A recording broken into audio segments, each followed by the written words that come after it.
Hello friends, and welcome back to another video, and a special big hello if you were new. Today I thought I would share some recent cozy favorites. I did one of these back in the summer, so I feel like this is more of like an autumnal one of just some things that I've really been loving lately.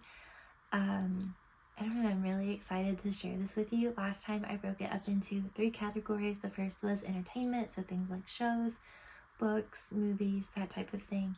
Next was necessities, just things that you need to be comfy and cozy. And then last was just miscellaneous, so if there was any other like favorite that I had and I wanted to share with you.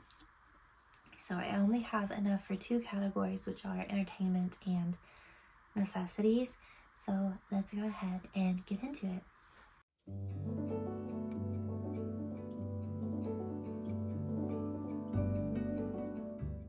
Alright, so starting off with entertainment, I have an author, and I guess you could call it a series of books that they have written. It's an interconnected standalone. I never know how to describe those because they can be read together or they can be read separate. But I think it bodes well to read them as a series in the order that they were written. But the author is Ashtyn Newbold, and the series is the Noble Charade series, which I think is her most recent series. They are also on Kindle Unlimited. They are Regency romances, and they are honestly just little Regency rom-coms. I love Regency romances. I think it comes from just adoring Jane Austen. And I have read quite a few more like modern takes on Regency romance, and I have not found one that just scratches the itch perfectly, but I have found that Ashtyn's books do. They are very realistic in terms of the plot and how the couples interact with one another, but they are still like whimsical and full of humor and twists and turns and little hidden romantic moments, but that are, again, realistic with the time. We're not sneaking away at balls and going to hidden corridors or things like that. And for me, that's something I really enjoy out of a Regency romance. I'm not someone who particularly cares if my books are like a clean romance or not, or if it's an open door or shut door romance, but I've found that with Regency romances, I typically prefer them to stay with the times. It just feels much more realistic to me, and the longing and pining and waiting for the couple to confess their feelings or to just have a hand touch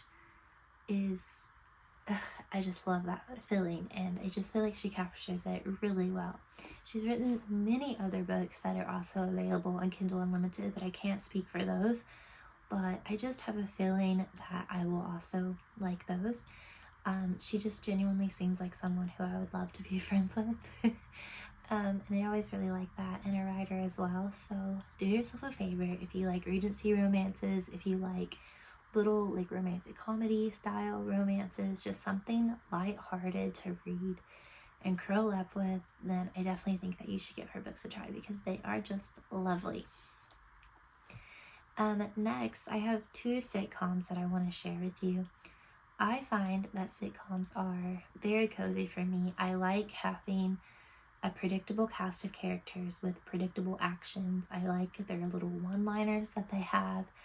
I like the continued storylines. I like that they're low stakes and low stress. I just always find any type of sitcom to be comforting, and it really doesn't matter like what the sitcom is. Honestly, I enjoy it. So like I enjoy watching Friends, I enjoy watching I Love Lucy. Like it doesn't matter like the time period or anything, I am typically going to enjoy a sitcom. So the first sitcom that I have for you is Lovesick, which is a Netflix sitcom. It stars Johnny Flynn. If you are a fan of the 2020 Emma, he is Mr. Knightley, and I love him. He is also a musician, and I love his music so much. But it tells the story of Dylan, who has contracted an illness, and he has to, I'm trying to think of like a delicate way to say it, but basically he has to reach out to all of his exes and tell them about the illness and recommend that they may want to potentially check for the illness as well. So the story kind of follows, each episode follows Dylan present day with his two friends, and then past tense Dylan.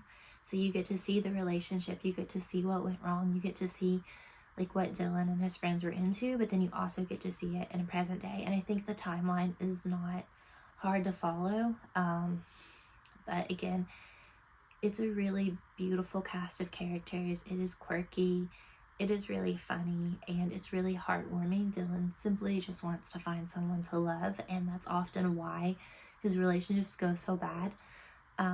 But again, it's really good, and it's got that kind of like British comedy humor to it. So if you like that, I think that you would really enjoy it. It reminds me slightly of New Girl, just with some of the relationship dynamics with the friends, and I just really, really, really like it. It is one of my favorite shows of all time. I have seen it all the way through twice, I think, and I'm currently rewatching it with one of my best friends, and she enjoys it too, and it's so good. The next one is an older sitcom, and it's The Big Bang Theory. And I never thought that I would sit here and talk to you about The Big Bang Theory. I just really didn't think that would be like my cup of tea. But again, it's a sitcom. I love it so much. I love the cast of characters, especially from the earlier seasons. They've all grown so much. We're about halfway through it. Me and my partner watch it together. But it is just, again, those one-liners. I love an element of a found family, especially in like a book or a sitcom. And I just really think that it's really prevalent in this one. Like, the characters are each other's families, and they are there for them, and they support each other and take care of each other. And I think that's really beautiful. And I don't know, it's just, again, quirky, and I like even though a lot of the, I guess, more like nerdy references are more scientific, sci-fi type things, so they're a little bit over my head and just out of my depth and what I'm interested in. They're really cool, and it's really interesting, and I feel like I learn like little bits of information, or like it pulls things that I kind of learned in school and maybe forgot about. So I also think that's a really cool element. But again, just comforting, cozy sitcoms. They both are just like that found family, those one-liners. I just really like them, so I wanted to recommend them to you. My next category is essentials, and I have two different things in essentials. The first are these pullovers, which are from Eddie Bauer. These are actually men's pullovers, but they look like this. I am not a like hoodie kind of person. I don't like them. I feel like they're choking me. I love a good pullover, something that you can just throw over like a nicer top and you can dress it up, or you can just throw it over a t-shirt. I find that they're warm and cozy. These are so soft on the inside. I love them. I think that the shape of them is really nice, and they're just really durable. I've had this one for 3 or 4 years, and I've bought other ones, so I have some that are more fitted on me, and then I have some larger ones that are more just slouchy and comfortable. But I just really, really, really recommend these if you're looking for just a nice, cozy, comfy pullover kind of sweater. I've only ever bought mine at like Eddie Bauer outlets, so I can't speak for like how much they would be if you bought them like on the website or like in a regular store, but they've been very reasonable in terms of pricing. And again, they're so soft and so comfy, and I just really recommend having one. They come in lots of different colors, and like I said, this is from the men's section. I don't know if the women's have pullovers like this. I have only ever bought mine from the men's section because I like them a little bit looser and baggier, and I find that men's like sweaters and pullovers tend to be a little bit more practical than women's. Like, women's almost always have like holes in them, or are cropped, or have some kind of silly little thing, whereas men's, it's what it is. It's just a pullover. There's no like hidden gimmick there. And lastly, I have this shower oil from L'Occitane. I hope I'm saying that right. I think it's L'Occitane.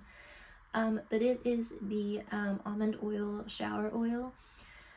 I bought this during Prime Day during the summer. I had seen lots of people use it like on TikTok and stuff, and I was very interested in it because I have very dry, sensitive skin, especially in the cooler months, and I thought showering with an oil would be more hydrating than just like a general like body wash or soap would be. So it was on sale during Prime Day for a little bit more reasonable of a price for me to try it. So I've had this since the summer, and I've almost used half, but not quite, because you just need the smallest bit, and it lathers up into this really like creamy, milky lather, and it smells so good. It just has a very clean smell. It's not like fragranced or anything like that. And I've also noticed that when I shower with this and then come back to the bathroom like an hour later, it still smells like this. But it is extremely hydrating on your skin. I don't really feel the need to moisturize when I get out of the shower when I use this stuff, because like I said, it is so hydrating.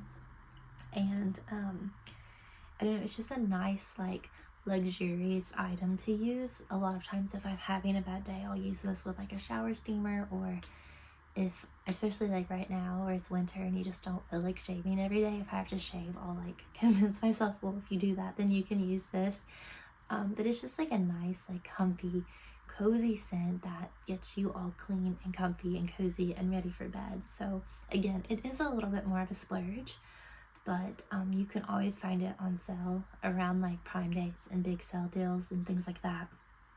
So just keep an eye out for it then, if it is a little bit out of your price point. And again, a little goes a long way, so you could have a bottle for close to 6 months like I have and only use half of it. So I think you can justify it.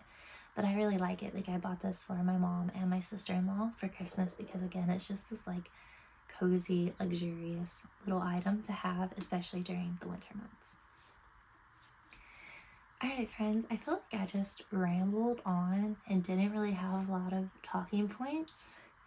I think it's been so long since I've sat down and filmed a video. I think my videos mostly have been vlogs, so it feels weird to just sit here and talk in front of the camera. So maybe that's part of the problem. But anyway, I hope that you enjoyed it. Thank you for listening to me babble on about some of the things that I've been loving lately. And I guess I will see you in my next video. Bye.